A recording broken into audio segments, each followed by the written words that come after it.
most G capital. Ladies and gentlemen,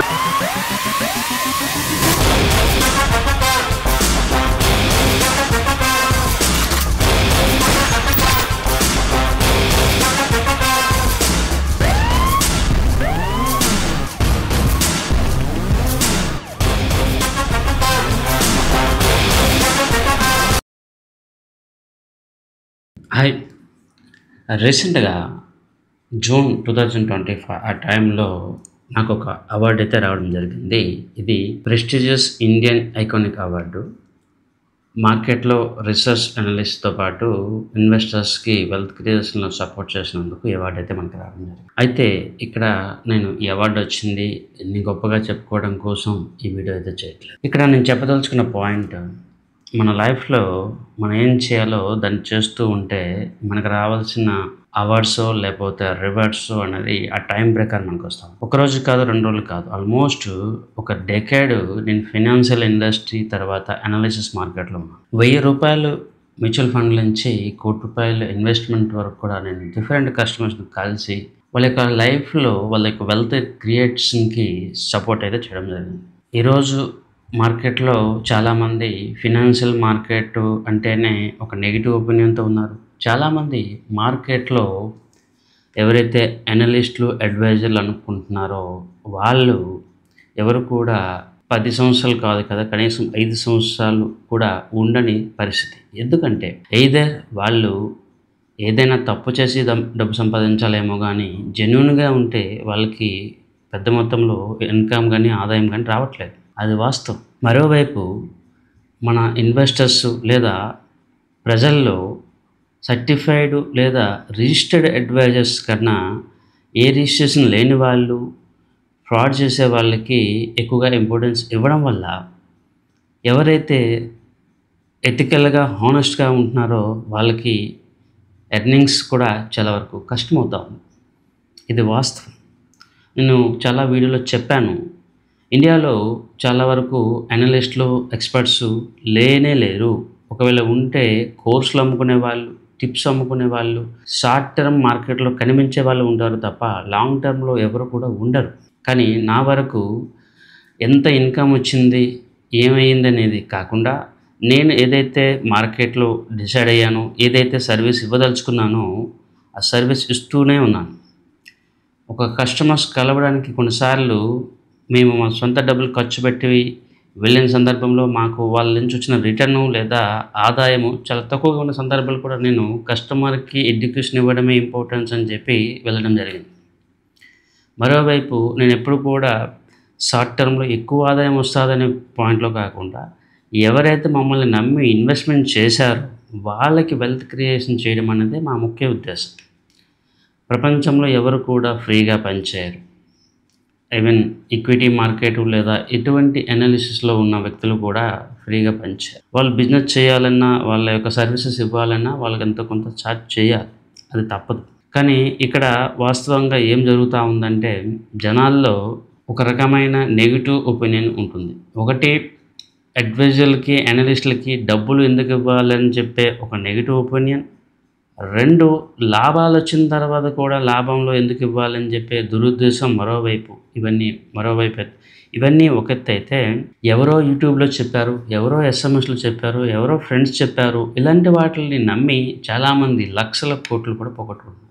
ఆశ్చర్యపోవాల్సిన విషయం ఏంటంటే option trading, derivatives లాంటి ఇతర స్ట్రాటజీస్లో చాలామంది ఇన్వెస్టర్స్ లక్షల కోట్లు కూడా పోగొట్టుకుంటే అలాంటి వాళ్ళు అట్లీస్ట్ మ్యూచువల్ ఫండ్స్లో కానీ అట్లీస్ట్ ఒక సర్టిఫైడ్ సెబీ రిజిస్టర్డ్ అడ్వైజర్స్ ద్వారా కన్సల్ట్ అయ్యి ఇన్వెస్ట్మెంట్ చేస్తే వాళ్ళ యొక్క అమౌంట్ని లాస్ అవ్వకుండా ఉండేవాళ్ళు.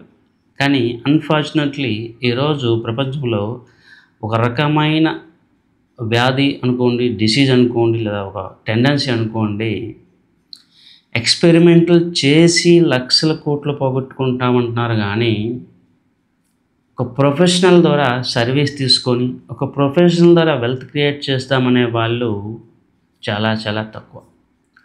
ఈరోజు గత కొన్నాళ్ళుగా మార్కెట్లో ర్యాలీ వచ్చిందని, మార్కెట్లో డబ్బులు 4-5 రెట్లు పెరిగిందని చెప్పేసి మార్కెట్ పట్ల ఇంట్రెస్ట్ వచ్చి చాలామంది వచ్చి ఆ తర్వాత రిటర్న్ రాకపోతే మార్కెట్ని తిట్టుకుంటూ బయటకు వెళ్ళిపోయిన వాళ్ళు చాలామంది ఉన్నారు. ఎవరు కూడా 3 years 5 years కన్నా వాళ్ళ యొక్క హోల్డింగ్స్ని ఉంచిన వాళ్ళు చాలా తక్కువ మంది ఉన్నారు.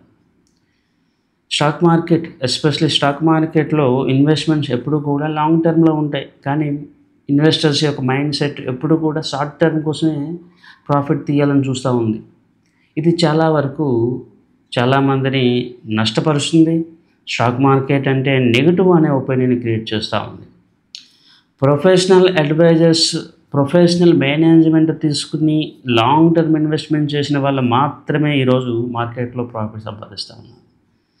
ఇక్కడ నేను ఇదంతా ఎందుకు చెప్తున్నానంటే, నేను మళ్ళీ చెప్తా ఉన్నాను, ఇక్కడ నేను ఇన్కమ్ ఎర్న్ చేసే ఉద్దేశం నాకు లేనే లేదు.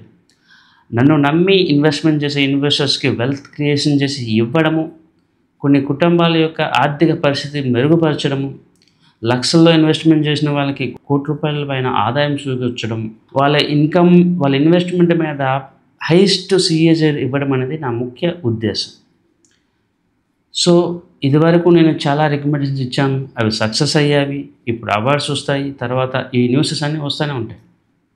కానీ ఎండ్ ఆఫ్ ద డే నన్ను ఫాలో అవుతున్న చాలామంది గత 5 సంవత్సరాలు 10 సంవత్సరాల్లో డౌట్స్, క్వశ్చన్స్, వరీస్తోనే వాళ్ళకి వెల్త్ క్రియేషన్ని వాళ్ళే నాశనం చేసుకున్నారు తప్ప ఇంకోటి కాదు. చాలామంది ఇన్వెస్టర్స్కి రికమెండేషన్ ఇస్తే అప్పుడు వాళ్ళకి నమ్మకం లేదు, ఆ తర్వాత వాళ్ళ దగ్గర డబ్బులు లేవు, ఆ తర్వాత కొంతమందికి ఇన్వెస్ట్మెంట్ చేసిన డబ్బుల్ని ఉంచడం ఇష్టం లేదు. ఇలాంటి కారణాలు నేను 90% పీపుల్లో చూస్తూ ఉన్నాను. ఇది చాలా చాలా తీవ్రమైన ప్రాబ్లం. ఇక్కడ నేను ఎంత పెద్ద ఎక్స్పర్ట్ అయ్యో లేకపోతే సక్సెస్ అయ్యి అనాలిసిస్ ఇచ్చేది ముఖ్యం కాదు. ఎమోషనల్ మేనేజ్మెంట్ లేనప్పుడు మనం ఎంత సక్సెస్ఫుల్ అనాలిసిస్ ఇచ్చినా కూడా అది వేస్ట్. నేను ఒకసారి కాదు, కొన్ని 100 సార్లు సక్సెస్ఫుల్ అనాలిసిస్ రిపోర్ట్స్ ఇచ్చినా కూడా చాలామందికి మళ్ళీ డౌట్. కొంతమందికి ఒక డౌట్ ఉంటుంది, సంతోష్ గారు మీరు ఇచ్చిన రికమెండేషన్లు సక్సెస్ ఏమైనా అయ్యాయా, సక్సెస్ రిపోర్ట్ చూపించమని అంట. గత 5 కాదు 10 సంవత్సరాల సక్సెస్ రేట్ని ప్రముఖ మీడియాలో నేను ఇచ్చిన ఓపెన్ స్టేట్మెంట్స్ని కానీ మీరు గమనిస్తే మార్కెట్లో ఎవరు కూడా చెప్పడానికి ధైర్యం చేయని సందర్భంలో కూడా నేను మార్కెట్ న్యూస్కి ఎగ్నెస్ట్గా అనాలిసిస్ ఇవ్వడం చేశాను. ఇదివరకు వచ్చిన రెసిషన్, ఇతర న్యూసెస్, ప్రతి ఒక్క విషయంలో అడ్వాన్స్డ్ అనాలిసిస్ మార్కెట్లో ఎవరు ఇవ్వని సందర్భంలో కూడా మనం ఇచ్చడం. అయినా కూడా చాలామందికి డౌట్, భయం, ఇష్యూస్. ఇవన్నీ పక్కన పెడితే నేను ఒకటే చెప్పదలుచుకున్నాను, నన్ను నమ్మి ఇన్వెస్ట్మెంట్ చేసిన ప్రతి ఒక్క ఇన్వెస్టర్స్కి వెల్త్ క్రియేషన్ అయితే చేసి ఇవ్వడం అయితే జరుగుతూ ఉంది. మార్కెట్లో అందరికన్నా ఎక్కువ CAGR జనరేట్ చేయడం కూడా మనమే చేస్తాం. ఎందుకంటే ఇండియాలో ఆల్మోస్ట్ ఎన్ని PMS కంపెనీస్ ఉన్నాయో, ఎన్ని అడ్వైజరీ కంపెనీస్ ఉన్నాయో, వాటి పెర్ఫార్మెన్స్ ఏంటో అన్ని విషయాలు రియల్ టైమ్గా నేను చూస్తున్నాను, తెలుసు. కాబట్టి మనం ఏం చేస్తే ఇతరుల కన్నా మెరుగు రిటర్న్ తీసుకుంటామని చెప్పేసి నా అనాలిసిస్ సర్వీసెస్ అయితే ఇవ్వడం జరుగుతూ ఉంటుంది. నేను మార్కెట్లో ఒక పోర్ట్ఫోలియో, ఒక ఇన్వెస్ట్మెంట్ కాకుండా మల్టీ పోర్ట్ఫోలియో, మల్టీ అసెట్స్లో ఇన్వెస్ట్మెంట్ చేయమని చెప్పిన ఒకే ఒక అడ్వైజర్ కింద లేదా అనలిస్ట్ కింద అనుకోవచ్చు. ఎందుకంటే కొంతమంది స్టాక్ మార్కెట్లో ఉన్న వాళ్ళు స్టాక్ మార్కెట్ గురించి పొగుడుతారు, రియల్ ఎస్టేట్లో ఉన్న వాళ్ళు రియల్ ఎస్టేట్ మార్కెట్ని పొగుడుతారు, ప్రీ IPOలో ఇన్వెస్ట్మెంట్ చేసేవాళ్ళు ప్రీ IPO మార్కెట్ని రికమెండ్ చేస్తారు, మ్యూచువల్ ఫండ్లో ఇన్వెస్ట్మెంట్ రికమెండ్ చేసే వాళ్ళు మ్యూచువల్ ఫండ్ మాత్రమే రికమెండ్ చేస్తారు. కానీ నేను కస్టమర్ యొక్క ప్రొఫైలు, వాళ్ళ యొక్క financial status and financial goals బట్టి ఏ అసెట్స్లో ఎక్కువ ఇన్వెస్ట్మెంట్ చేస్తే, ఏ టైం పీరియడ్లో ఎక్కువ ఇన్వెస్ట్మెంట్ చేస్తే, ఏ సెక్టర్లో ఇన్వెస్ట్మెంట్ చేస్తే మంచిదో అదే వాళ్ళకి రికమెండ్ చేస్తాం. దీంట్లో ఎటువంటి పార్షియాలిటీ కానీ, మొహమాటం కానీ, ఇంకే ఉద్దేశం కానీ నాకు ఉండదు. ఇప్పుడు స్టాక్ మార్కెట్ నెగిటివ్గా ఉందనుకోండి, మీరు స్టాక్ మార్కెట్లో ఇన్వెస్ట్మెంట్ చేయకండి, వెళ్ళి రియల్ ఎస్టేట్లో ఇన్వెస్ట్మెంట్ చేసుకోమని చెప్తాను. ఇలాంటి సలహా మీకు ఏ స్టాక్ మార్కెట్, ఏ మ్యూచువల్ ఫండ్ పర్సన్ కూడా చెప్పారు. ఒకవేళ రియల్ ఎస్టేట్లో నెగిటివ్ ఉందనుకోండి, రియల్ ఎస్టేట్లో ఇన్వెస్ట్మెంట్ చేయొద్దు, మీరు స్టాక్ మార్కెట్లో ఇన్వెస్ట్మెంట్ చేయండి అని చెప్తాను. గత కొన్నాళ్ళుగా మీరు అబ్జర్వ్ చేస్తే హైదరాబాద్ లేదా ఇతర రాష్ట్రాల్లో రియల్ ఎస్టేట్లో ఇన్వెస్ట్మెంట్ చేసిన వ్యక్తులు ఏమనుకున్నారంటే రియల్ ఎస్టేట్ మించిన ప్రోడక్ట్ మరొకటి లేదనుకున్నారు. కానీ ఎప్పుడైతే రాజకీయ పరిణామాలు ఇవన్నీ చేంజెస్ అయ్యాయో, రియల్ ఎస్టేట్లో సేల్స్ లేవో, రియల్ ఎస్టేట్లో కొన్న ప్రైసెస్ రావట్లేదు, అప్పుడు వీళ్ళందరికీ అర్థమైంది స్టాక్ మార్కెట్లో డబ్బులు పెట్టుబడి పెడితే మంచిది అని చెప్పి. ఇక్కడ ఇన్వెస్టర్స్ ఎప్పుడు కూడా వాళ్ళ యొక్క డెసిషన్స్ని అప్పుడున్న పరిస్థితులు, గతంలో వచ్చిన రిటర్న్స్, ఇతరులను బట్టి ఇన్వెస్ట్మెంట్ చేసుకుంటారు. కానీ నేను ఎప్పుడు కూడా ఫ్యూచర్ ఎలా ఉండబోతుంది, ఫ్యూచర్లో ఏ ప్రోడక్ట్ ఎక్కువ రేట్ని వస్తుంది దాన్ని తెలుసుకుని ఇన్వెస్ట్మెంట్ చేయను అని చెప్తా ఉన్నాను. రిపీటెడ్గా నేను చెప్తున్నాను అదే. నేను అవార్డ్స్ రివార్డ్స్ పట్టించుకోను. నేను ఎప్పుడు కూడా మన ఇన్వెస్టర్స్ కమ్యూనిటీకి ఎక్కువ వెల్త్ క్రియేట్ చేయాలని అనుకుంటాను. సో దయచేసి ఎవరైతే వెల్త్ క్రియేషన్ చేయాలనుకుంటున్నారో అండ్ మాతో పాటు ట్రావెల్ చేయాలనుకుంటున్నారో దయచేసి మమ్మల్ని కాంటాక్ట్ చేయండి. అండ్ మేమిచ్చే సెబీ రిజిస్టర్డ్ అడ్వైజర్స్, మేమిచ్చే హానెస్ట్ ఎథికల్ సర్వీసెస్ని పొంది మా ఇన్వెస్టర్స్తో పాటు మీరు కూడా వెల్త్ క్రియేషన్ చేసుకుంటారని ఆశిస్తూ ఉన్నాను. నేను మీ సత్య సంతోష్ సత్య.